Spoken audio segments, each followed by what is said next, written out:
2차 갈그미스 전투에서 이제 완전히 이집트도 힘을 완전히 다 잃어버리고 결국은 이때 요시아도 제가 지난주에 말씀드린 것처럼 요시아가 마지막 개혁운동을 일으켰던 왕이었지만 결국은 이 정치적인 판단을 한 번 잘못하는 바람에 이 애굽을 돕기 위해서 이집트를 돕기 위해서 그리고 바벨론을 막기 위해서 마치 우리나라 그거하고 똑같은 거예요.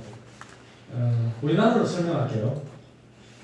북한하고 중공군이 내려오는 걸 왜냐하면 이거 바벨론이 북쪽에서 내려오잖아요. 북방민족이거든요. 이스라엘로 보면 북한하고 중공하고 러시아가 내려오는 걸 막기 위해서 애굽 그러니까 미국하고 일본이 우리 우방이잖아요. 네. 미국하고 일본을 돕기 위해서 우리나라 대통령 누가 북한하고 중국하고 러시아 연합군이 내려오는 걸 막아서기 위해서 어디 뭐 개망공원 전투에 참가한 거와 마찬가지인 거예요. 그 전투에 참가 그렇게 생각하니까 빠르죠. 또. 네. 그렇게 돼서 갈그미스 2차 갈그미스 전투에서 결국 요시아가 사망합니다. 그래서 이스라엘 백성들이 굉장히 이때 애통해합니다.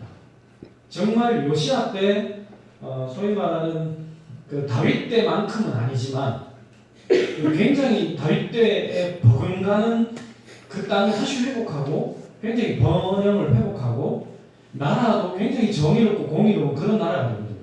저 새벽에 요즘 계속 이제 정의 공의에 대해서 많이 나와서 역대기에 보면 정의 공의라는 말이 많이 나오거든요. 정의 공의에 대해서 많이 말을 하는데 이 이스라엘 백성들이 얘기하는 정의는 이런 겁니다. 정의나 공의를 한마디로 설명해 볼게요.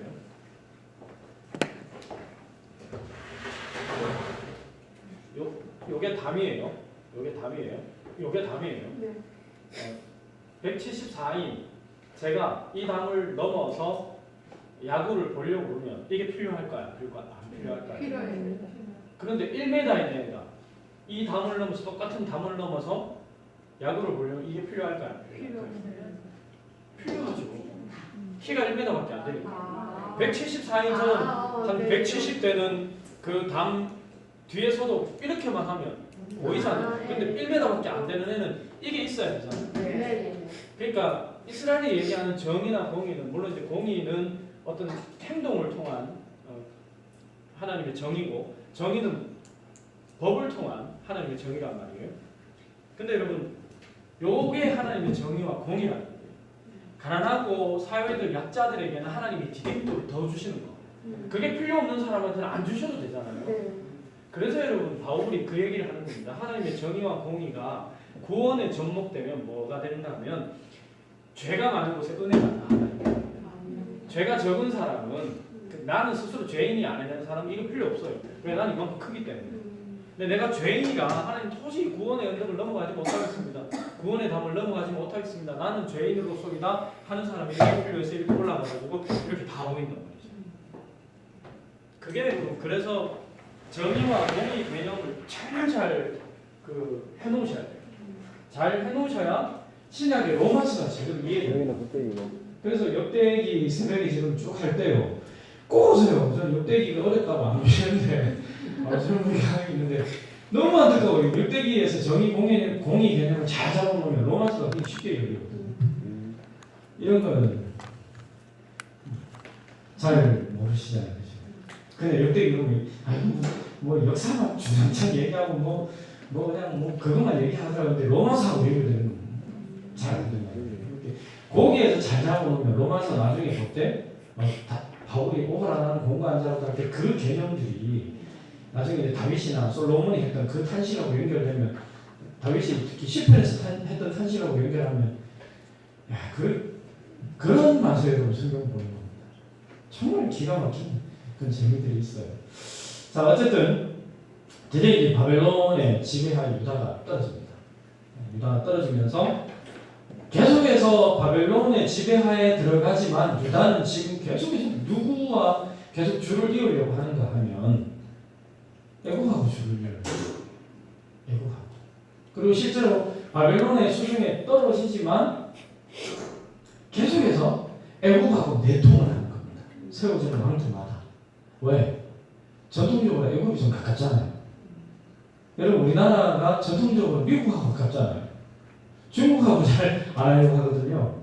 예레미야가 왜 욕을 얻어먹었나 하면 중국 쳐들어온다. 근데 중국은 한국하고 중국과 우호로 관계를 맺어라. 그래야 이 민족이 산다. 하나님이 그거 말씀하셨다. 그러니까 중국하고 우호 계약을 맺고 중국하고 통상 계약 맺고 미국하고 끊어라. 그래야 우리 민족이 산다. 지금 우리 민족이 사는 길은 중국은 안 되지 않냐. 나라가 망하면 안 되지 않냐. 우리 민족이 사는 길은 어쨌든 중국 편에 서는 거다. 만약에 제가 지금 그 얘기를 한다. 여기 아마 거의 99%의 분들은 저를 부목사에서 자르실걸요. 안 그러겠어요? 특히 대구에서. 안 그렇겠어요? 여러분 대구에서 왜 통합책이 좀 죄송한 표현입니다. 쪽도 못 쓰고 합동측 교회가 많은 줄 아세요? 합동측이 굉장히 보수적이거든요. 대부분 교회는 합동측이 다 커요. 왠지 아세요? 그렇거든요. 보수적인 교단이 클 수밖에 없는 토양이에요. 거기에서 미국 편들님하고 중국 편들 말이 돼요. 예레미야가 그 짓을 했단 말이에요. 그러니까 예레미야는 이 치하에서 심지어 여러분 그 믿음이 있었고 하나님을 향한 열심이 있었고 개혁운동을 제대로 했던 요시야마저도 그 생각을 끊지 못했습니다. 그래서 애국을 위해서 바벨론을 막으러 나섰다가 그 전장터에 죽어버려요. 너무 안타까운 일이죠. 그래서 여러분 정말 우리 그리스도인은 지혜로워야 합니다. 어제 한번 한한성 교수님하고 김영석 교수님 그 한한성 교수님 좀 다르지만 김영석 교수님 연세대 교수님이잖아요. 연세 굉장히 많으시잖아요. 그분들이 이렇게 좌담회를 하면서 학생들 모두 좌담회하면서 저는 그런 데 좀 잘 쫓아다니거든요. 좌담회하면서 우리 한국은 해양민족을 조심해야 된다고 했더니 누가 학생이 손 들고 우리에게 해양민족이 어디입니까? 했더니 일본입니까? 했더니 일본이 아니고 미국이다. 저는 앉아서 깜짝 놀랐어요. 저분이 왜 저도 보수적인 면이 믿는 거죠. 왜 저런 얘기를 하시지? 근데 그분들은 대놓고 얘기를 하시더라고요. 미국을 조심해야 된다. 대세가 중국으로 흘러가는데 중국하고 어떻게든 관계를 개선하려고 해야지. 계속 이렇게 하면 안 된다. 뭐 그런 얘기들을 하시더라고요. 그때 깜짝 놀랐어요. 그런데 언제 한번 이 예레미야서 서울에서 예레미야서를 제가 한번 쭉 강의를 한 적이 있거든요. 예레미야서를 강의하면서 보니까 그분들이 왜 그 얘기를 했는지 알겠더라고요. 여러분 그리스도인들은 좌우가 중요한 게 아닙니다. 하나님의 뜻이 어디 있느냐가 더 중요합니다. 그것을 몰랐던 요시야가 정치적인 판단을 잠깐 미스하는 바람에 전사하면서 이스라엘 남유다라는 나라 자체가 급속하게 올라가기 시작합니다. 정조 이후에 정, 순, 헌, 철, 고, 순 정조 이후에 정조가 독살부터 죽으면서 순, 헌, 철, 고 완전 그 이후에 왕 중에 고종 때 조금 이렇게 좀 했지만 별로 못했잖아요. 그 이후에 기억나는 게 있습니까? 기억나는 왕 있습니까? 없잖아요. 그런 거하고 똑같은 거예요. 정말 이런 이 이스라엘의 역사를 보면 그런 부분들을 참 많이 볼 수 있습니다. 그리고 유다 왕국이 이제 최종적으로 멸망하고 그래서 유다 왕국 북이스라엘이 멸망한 연도 말씀드렸죠? 몇 년이에요? 722. 이스라엘을 7위 했다 그래서 722 722년 BC 722년입니다. 주전 722년에 북이스라엘이 멸망했습니다. 그리고 남유다가 멸망한 게 몇 년도라고요? 586년. 외우는 방법 가르쳐 드렸죠? 다 팔려갔다. 그죠? 다 팔려갔다. 북쪽 이스라엘을 7위 한 것은 722년, 남유다가 망한 것은 다 팔려간 586년 BC입니다.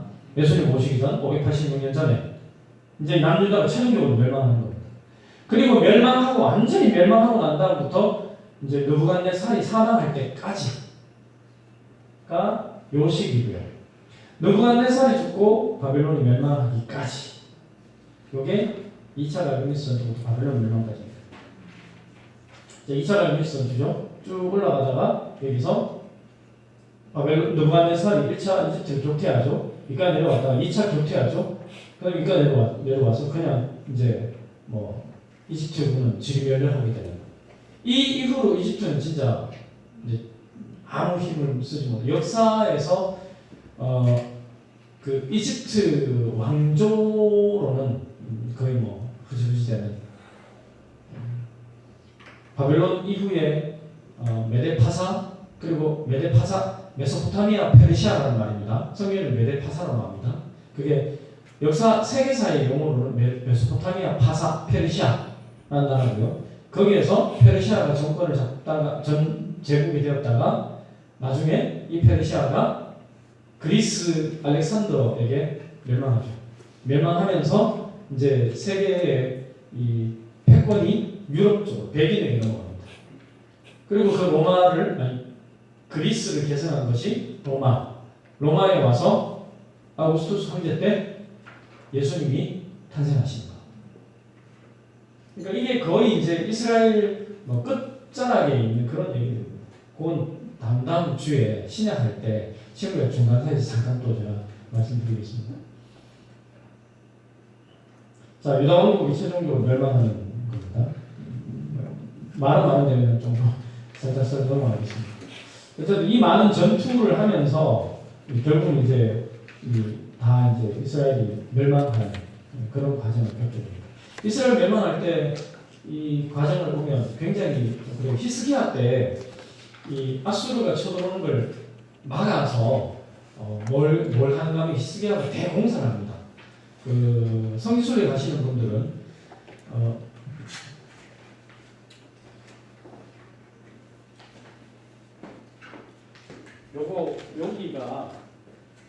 요게 예루살렘입니다. 예루살렘 성이에요. 시온성.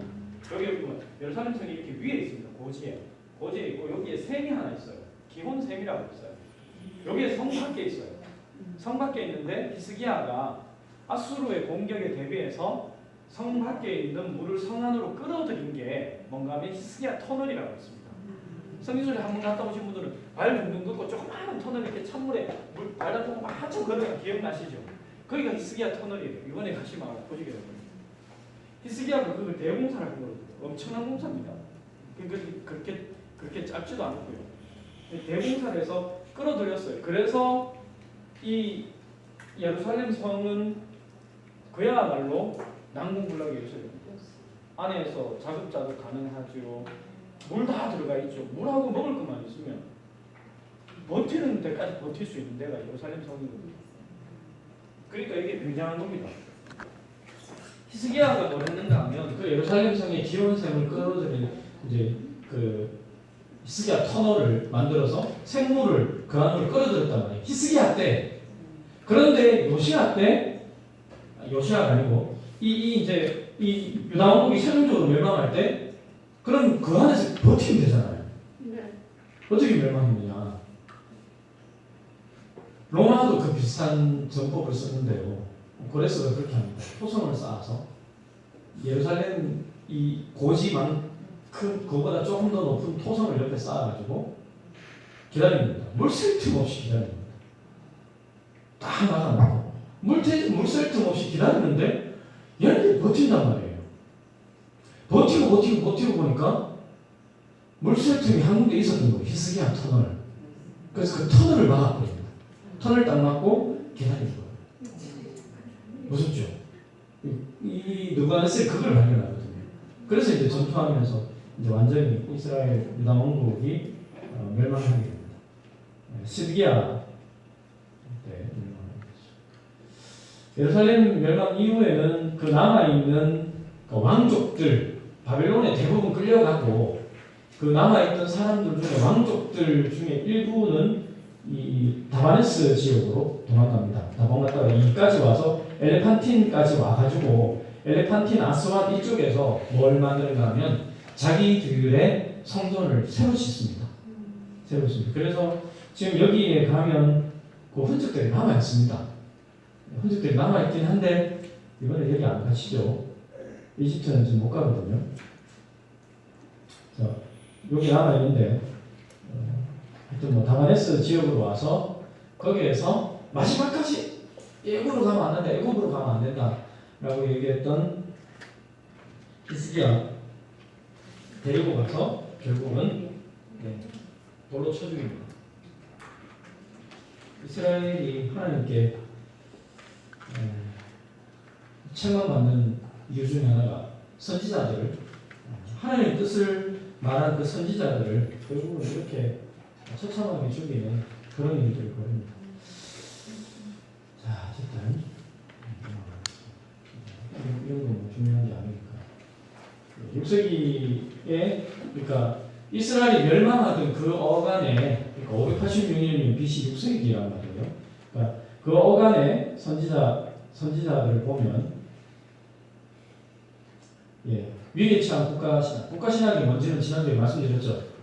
하나님이 이 인재에 계시는 성전이 예루살렘에 있는 한 예루살렘을 멸망하지 않는다. 예루살렘을 멸망하지 않는 한 유다 나라는 굳건할 것이다. 하나님은 우리와 함께 하는데 어떻게 이방 나라를 통해서 하나님 우리를 멸망시키겠느냐. 절대 하나님이 이 성전에 계신 한, 이 성전이 있는 한 우리는 멸망하지 않는다. 마치 그 중세 패스트 막 돌 때 유럽 사람들이 성당 안에 들어가면, 교회당 안에 들어가면 패스트가 나가게 왔으면서 교회당 안에 패스트 걸린 사람 다 데리고 오면서 더 많이 죽어버렸죠. 그게 일종의 국가신학인 거예요. 그것을 이스라엘 사람들도 가지고 있었습니다. 근데 여러분, 느부갓네살이 딱 가면서 진짜 예수님 그 말씀하시죠. 돌 위에 돌 하나 남지 않고 무너뜨려지리라. 성전이 그렇게 무너졌거든요. 초토화됐거든요. 진짜 돌 위에 돌 하나 남지 않고 성전 완전 무너뜨려요. 그리고 성전 안에 있는 보물들, 보석들, 벽에 붙여놓은 금칠해놨던 것까지 싹 다, 금칠로 널판지까지 싹 다 뜯어가 버립니다. 그러면서 성전은 폐허가 됐거든요. 그리고 예루살렘 성까지 완전히 무너지는 그런 일을 당하죠. 그럼에도 불구하고 이 국가신학에 더 필사적으로 광신적으로 매달립니다. 유대인들. 선지자들은 이것에 대해서 계속 경고를 했습니다. 그거 아니다, 그거 아니다. 그걸 붙들면 안 된다라고 얘기했던 것이 선지자들입니다. 그랬던 소망을 가차축었고 임박한 자는 여호와의 심판이다. 하나님이 심판하는 것이 이방 민족이 그냥 쳐들어온 게 아니다. 정치적인 일이 아니다. 이것은 하나님이 심판하는 거다. 그러니까 그 앞에서 완전히 멸망하는 것을 좀 예방하기 위해서 선지자들이 활동을 했습니다. 그리고 그렇기 때문에 성전에 생각하는 제사보다 내면이 이 정화되는 것이 더 중요하다. 그 얘기를 계속 선지자들은 하고요. 그러면서도 포로기에 결국 끌려갔잖아요. 끌려가버리면 이제 포로기 끌려갔으니까 나라 끝났다. 나라도 망했으니까 자 우리 끝. 이제 우리 유대는 끝. 하나님도 없어. 이게 아니라 끌려갔지만 거기에서 포로로 끌려간 그 자리에서도 하나님을 전심으로 찾으면 만날 것이다. 왜냐하면 하나님이 바벨론의 느부갓네살도 하나님의 도구로 쓰신 분이 하나님입니다. 비록 멸망했지만 그 느부갓네살도 하나님의 도구일 뿐이다. 그러니까 하나님께 매달려라. 하나님께 매달리면 산다. 포로기는 길지 않다. 언젠가 반드시 돌아온다. 그것을 얘기하는 거예요. 그 대표적인 인물이 예레미야입니다. 제가 성경에서 가장 좋아하는 성경이기도 하고 성경은 항상 눈물밖에 안 나는 정말 이 양반도 눈물을 참 많이 흘리는 편이지만 저는 이제 천국 올라가면 이 예레미야 할배를 끌어안고 저는 번복으로 모고 싶은 그런 마음이었습니다.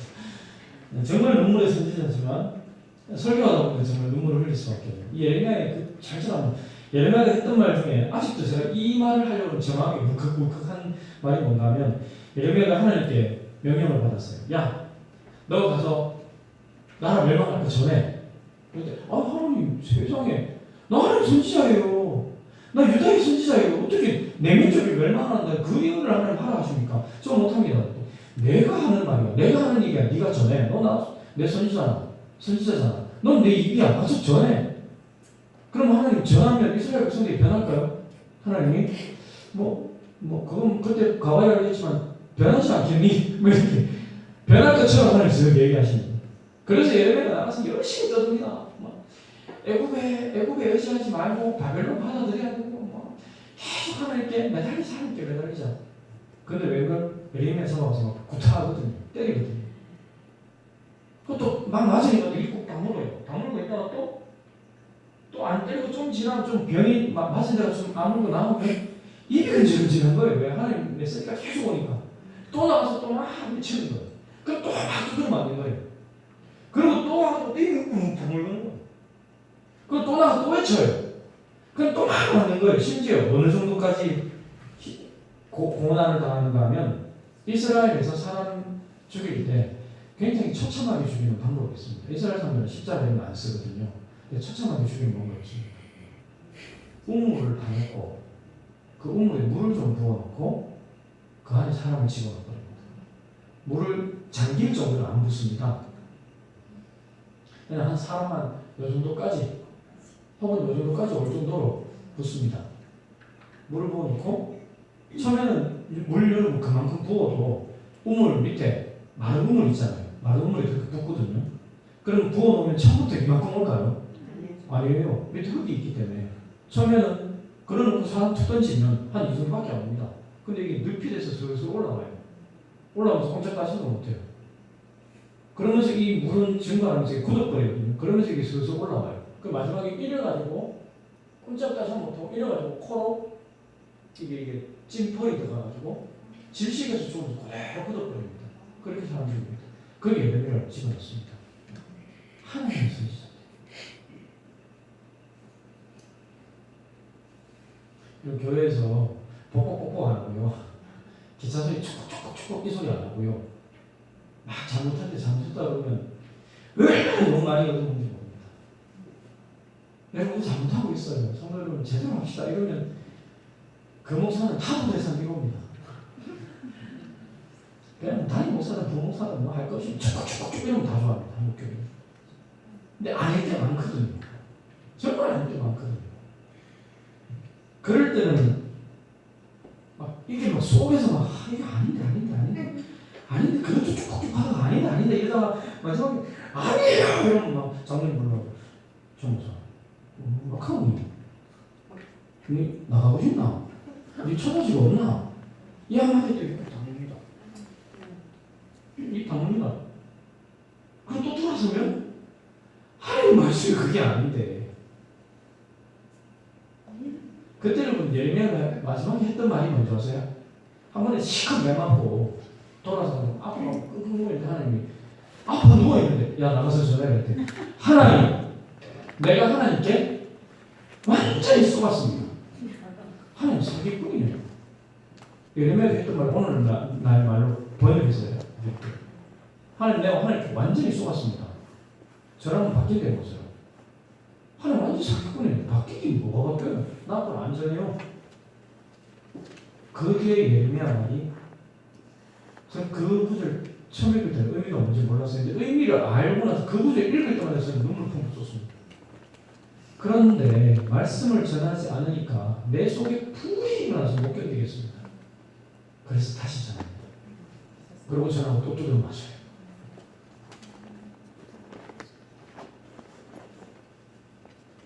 그런 시대가 이 시대입니다. 그래 여러분 하나님 보시기 얼마나 약한 시대예요. 같은 시대에 나훔, 스바냐, 하박국 이 사람들도 같이 사역했습니다. 이 시대가 세계 시대죠. 예레미야는 세 시기를 지납니다. 요시야 통치기 가장 행복했죠.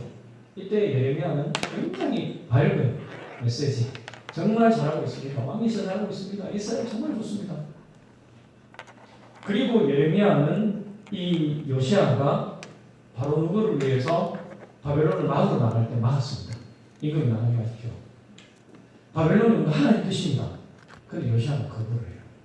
그리고 결국 나갑니다. 물론 요시야에 거짓 선지자가 붙어 있었습니다. 그리고 요시야의 아들 요야김, 시드기야 통치하는 동안 예레미야는 굉장히 고생합니다.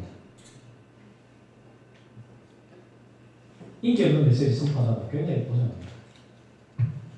그리고 마지막에 예루살렘 함락되고 난 이후에 이 자리에 남아서 돌아올 때까지 우리가 기다려야 된다 얘기했는데 마지막 왕족들과 더불어 이 바벨론으로 끌려간 왕족들 말고 예루살렘으로 도망가는 일부 왕족들, 귀족들에게 손에 잡혀서 예루살렘으로 이제 애굽으로 끌려갑니다. 결국은 거기에서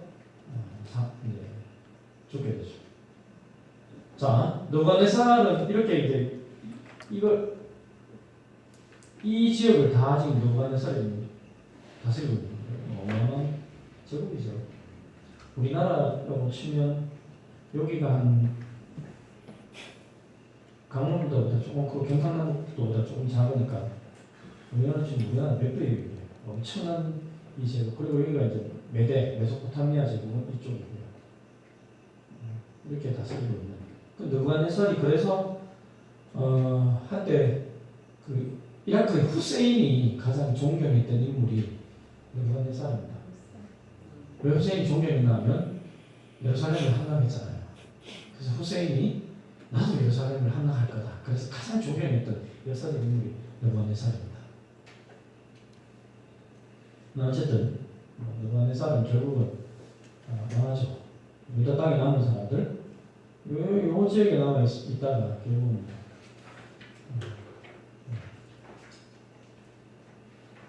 여기 보면 에돔 족속에 에돔이 요 밑에 있던 족속이 이쪽으로 들어오게 되면서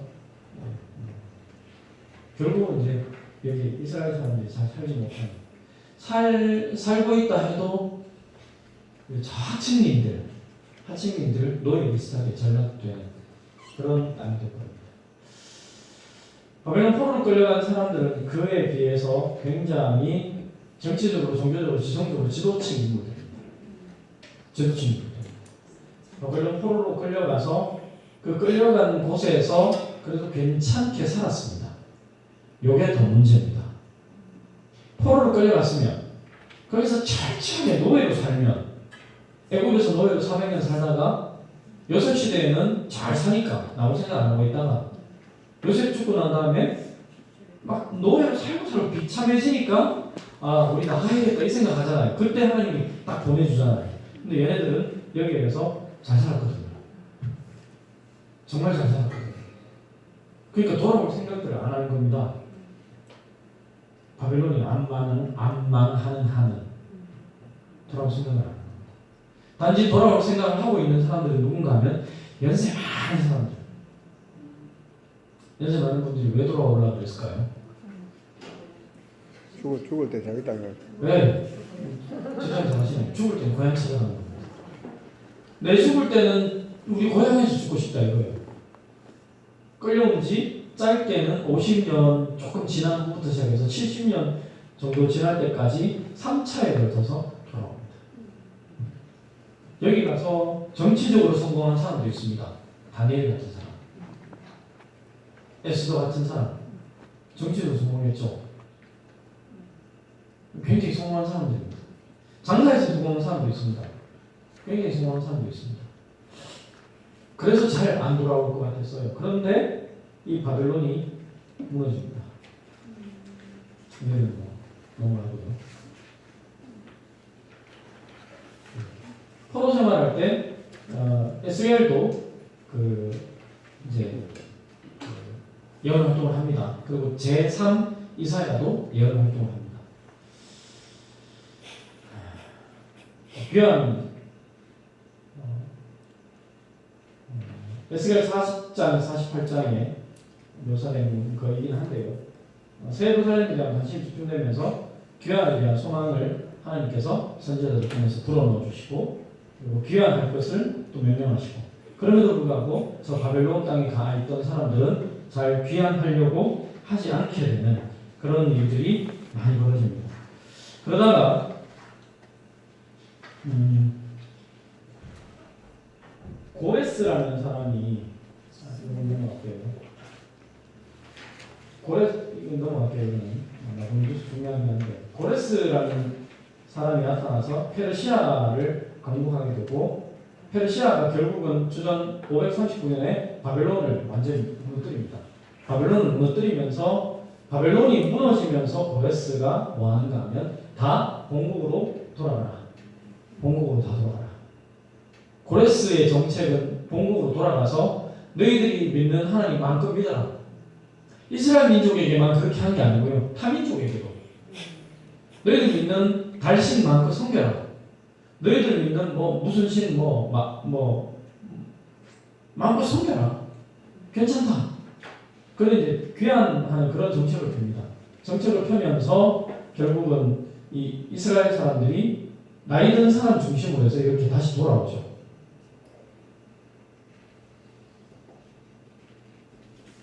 보세요. 너가 몇 살? 요때가 예레미야 사역기, 에스겔 사역기, 누구나 셀리스트 침공할 때까지. 다니엘은 제법 길게 사역합니다.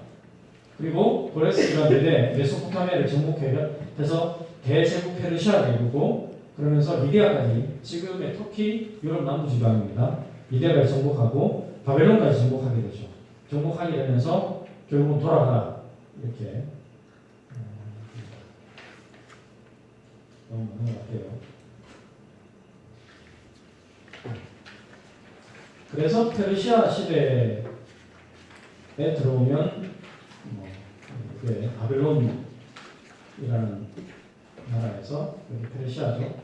처음에 이렇게 있다 메대까지 다 넘으면서 이게 이제 페르시아 제국이 되는 겁니다.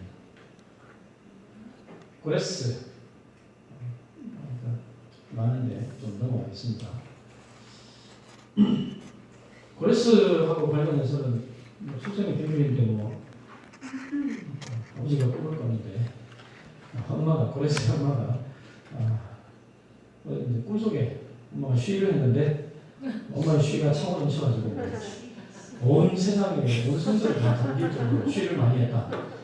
근데 이제 이 엄마가 이제 애를 임신한 거예요. 쉬는 그 이 쉬가 아닙니다. 그래서 이제 결국은 그렇습니다. 이데아 천국 속에서 넘어갈게요.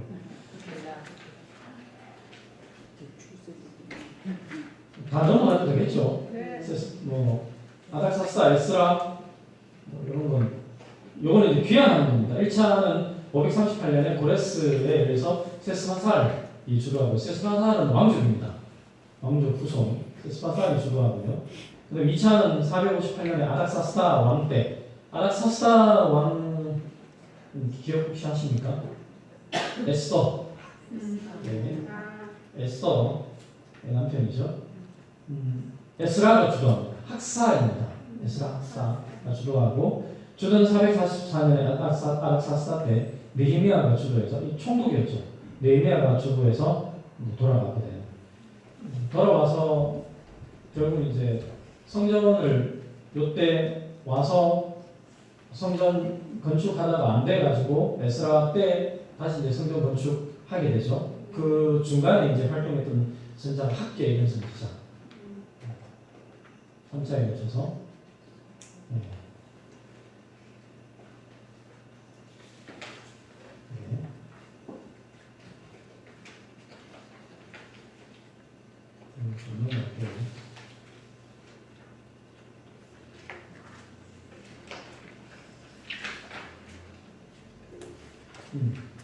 이때 이제 학계가 활동을 합니다. 학계가 활동하면서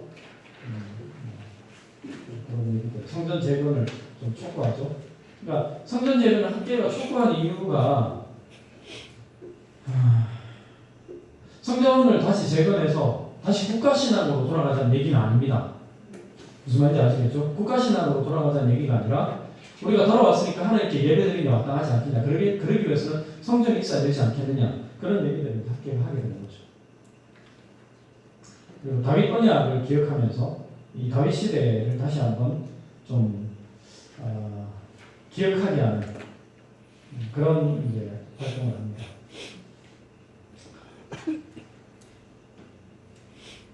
이때 스가랴도 활동했고요. 학계 때 이제 성전 재건 막 이렇게 해서 잘 안 되니까 스가랴 때 다시 한 번 더 성전 재건에 대해서 촉구하는 그런 이제 메시지를 던지고 결국은 성전이 완성됩니다. 성전 완성되면서 이제 그 다음 올 때는 성벽 느헤미야가 다리우스 넘어가고요. 마라톤 전투 넘어가고요. 에스더는 아시죠? 저는 이걸 얘기했기 때문에. 핑크레스 시대를 지나서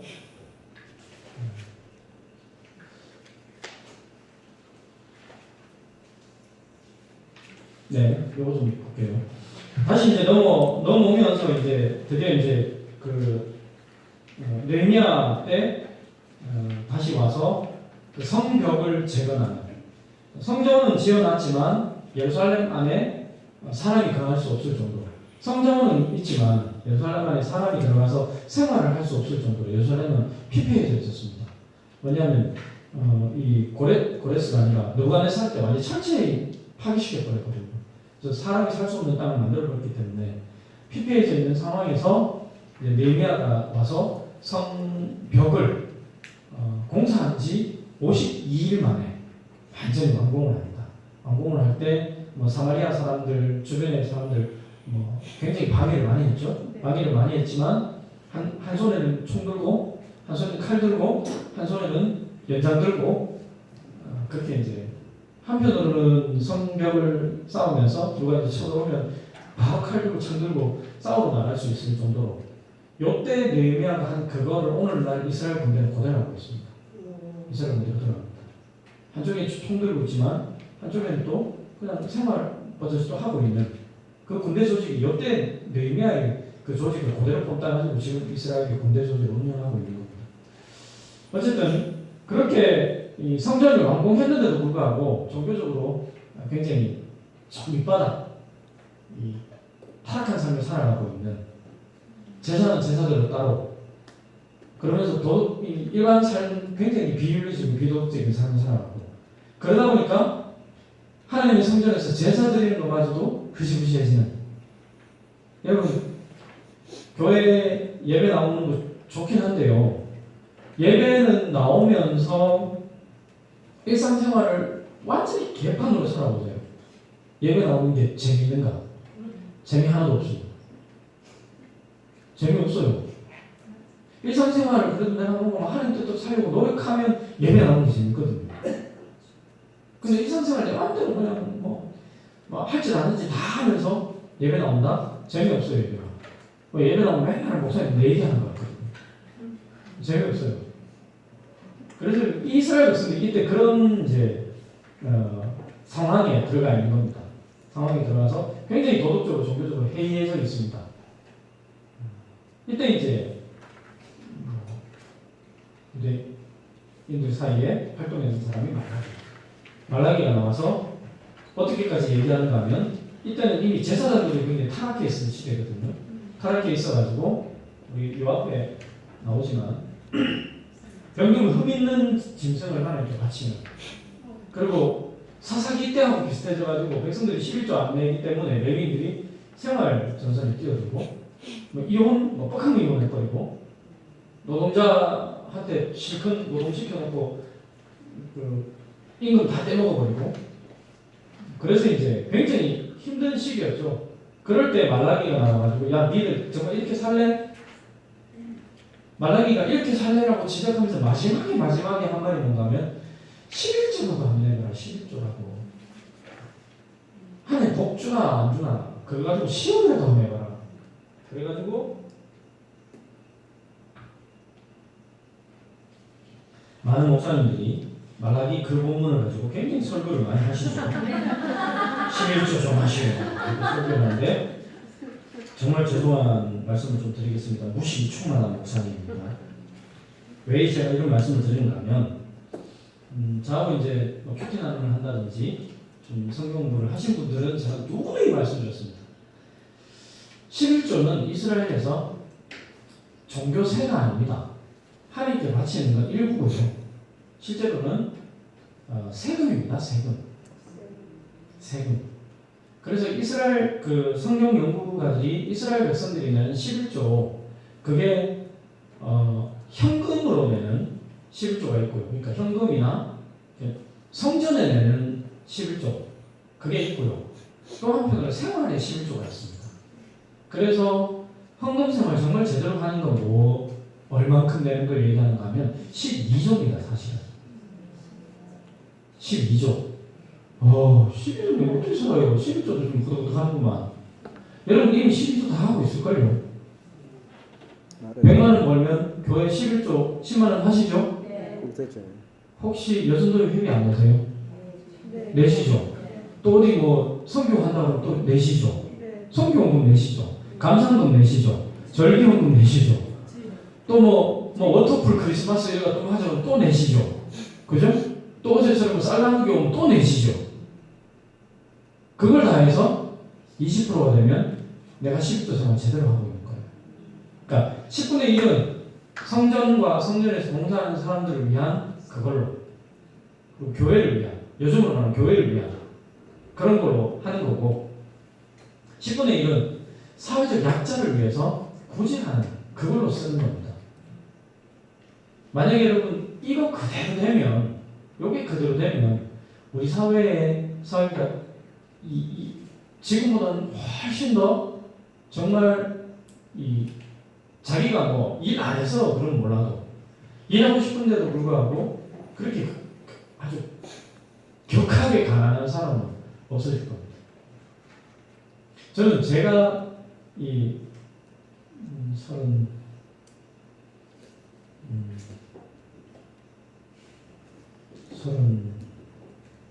3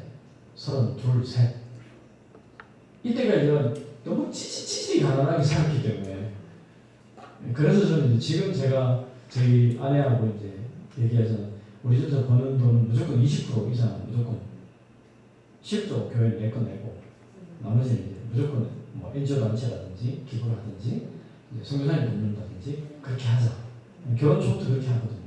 제가 찌질이 가난히 봤기 때문에 돈이 없어서 뭐 저는 학부, 뭐 신대원 다 2번씩 다 휴학했거든요.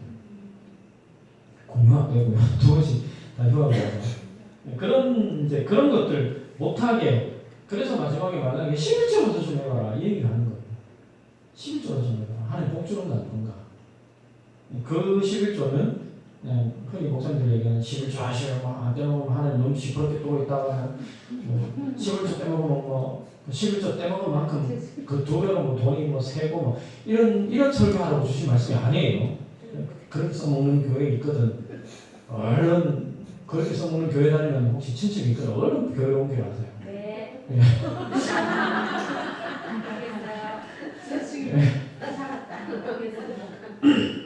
그거 안 해도 다 할 분들은 다 해요. 다 해요. 은혜 받으면 다 하시더라고요. 자, 에스라가 2차 이끌고, 느헤미야가 3차 이끌고, 네. 넘어갑시다. 다리우스 때 이런 일이 벌어지는데요. 이제 넘어가겠습니다.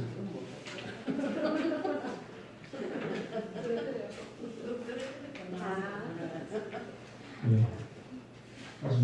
이제 마지막입니다. 자, 보세요. 세계사에서는 고레스, 캄비세스, 다리우스, 되게 재밌는 얘기들이 많은데 시간이 많이 가서 다리우스, 크세스, 아닥사스다, 다리우스 2세, 아닥사스다 2세, 아닥사스다 3세, 다리우스 3세. 이때 아닥세스가 중간에 있고요. 이런 시기가 지나가고 있고, 학계가 이때 사역하는 겁니다. 이때가 이제 세스바사에서 1차 이제 귀환해서 성전 완공하고, 이때 학계가 사역하고 서가랴가 사역하고, 그다음 에스더가 이때 사역하는 시기죠. 아닥사스다 때. 그다음 에스라에서 2차 귀환이 일어나고, 느헤미야 주도로 3차 귀환이 일어날 때 일어나서 말라기가 사역하고, 그러면서 이집트가 독립이지만 하여튼 이때 요 왕조를 가고 이집트를 다시 재정복하지만 이집트는 이미 힘을 잃었습니다. 이집트는 잃어버려야 됩니다. 이렇게 있다가 아닥사스다 3세 때 마케도니아가 그리스를 통일하면서 알렉산더가 즉위하는 겁니다. 그러다가 이제 알렉산더가 쭉 남쪽으로 내려오면서 중동 지역으로 오면서 다리우스 3세 때 결국은 알렉산더하고 다리우스 3세가 만나는 거예요. 이때 이제 등장하는 영화가 300이라는 영화. 300이라는 영화가 이때입니다. 요런 시기를, 요 두 왕 시기를 그거로 해서 등장하는 영화가 300입니다. 예. 정말 수고하셨습니다. 죄송합니다. 마지막을